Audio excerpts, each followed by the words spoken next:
Plus qu'une pression baissière, c'est vraiment de la nervosité qui ressort du contexte actuel et ce qui se comprend parfaitement dans la mesure où l'actualité est extrêmement chargée. Vous parliez en effet de Donald Trump avec les annonces encore jeudi dernier de droits de douane à l'encontre des alcools européens et des spiritueux.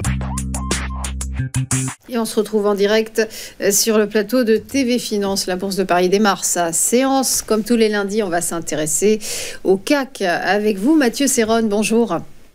Bonjour Adeline, bonjour à tous. Vous êtes trader et fondateur de Galileo Trading. Bilan hebdomadaire en recul donc pour le CAC 40 qui reste sous pression baissière après une semaine chaotique suite à la politique commerciale déroutante de Donald Trump. Oui, alors plus qu'une pression baissière, c'est vraiment de la nervosité qui ressort du contexte actuel et ce qui se comprend parfaitement dans la mesure où l'actualité est extrêmement chargée.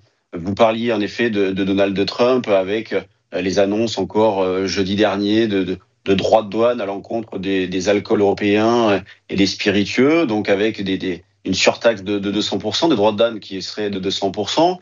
Vous avez vendredi aussi, au niveau de l'actualité, vendredi, un accord entre les sociaux-démocrates et les Verts en Allemagne concernant une réforme de la Constitution pour le frein à l'endettement afin de renforcer la sécurité du pays. On a eu ce week-end la Chine qui a rendu public son plan de relance de la consommation intérieure. Nous aurons demain probablement une discussion entre Donald Trump et Vladimir Poutine.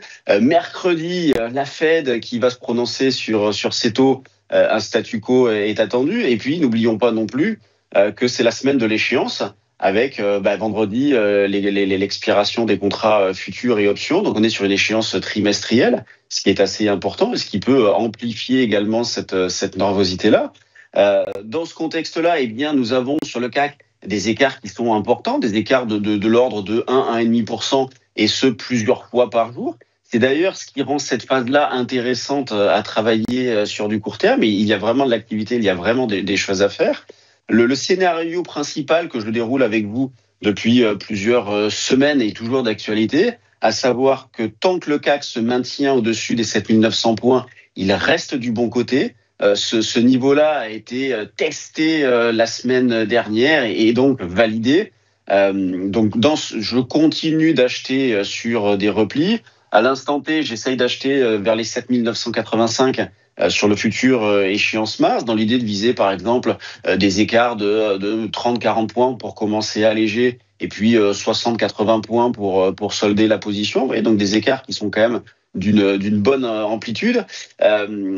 Considérant qu'au-dessus de 7009, on est du bon côté, en dessous, on serait du mauvais côté. Donc, vous voyez, on aurait une impulsion baissière sous ce niveau-là. Donc, en ce qui concerne tous les achats que je réalise dans ce moment, eh bien, le stop se situe sous les 7900 points. Comme proposé aussi les semaines précédentes, il y a des choses à faire du côté des options pour fermer des risques. Ce que je regarde également, ce sont bien évidemment les marchés américains, dans la mesure où notamment le SP500 arrive et a testé la semaine dernière un pivot lui aussi assez important sur les 5525. Donc je considère que 5525 est un niveau assez important pour la suite. Il correspond donc à 10% de repli par rapport au plus haut, mais surtout au plus bas du mois de septembre de l'année dernière, niveau sur lequel on avait pris appui avant d'établir derrière de nouveaux records.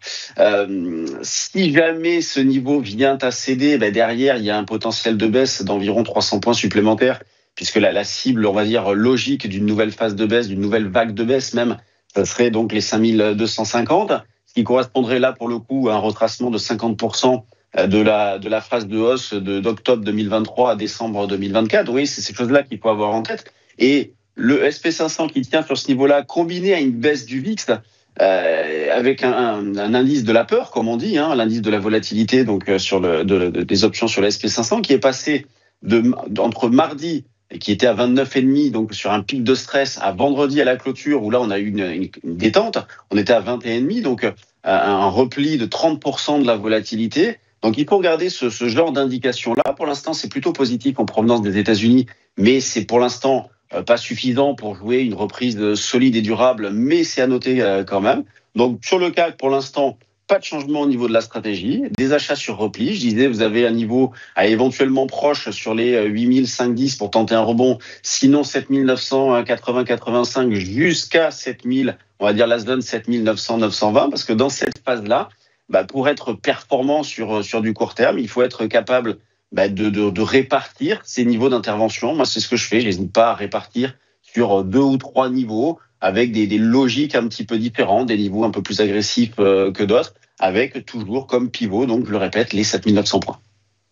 Merci beaucoup pour votre éclairage, Mathieu Serron. Belle journée à vous, à suivre après une nouvelle pause, les Market Movers avec Bernard Pratzesclos. À tout de suite.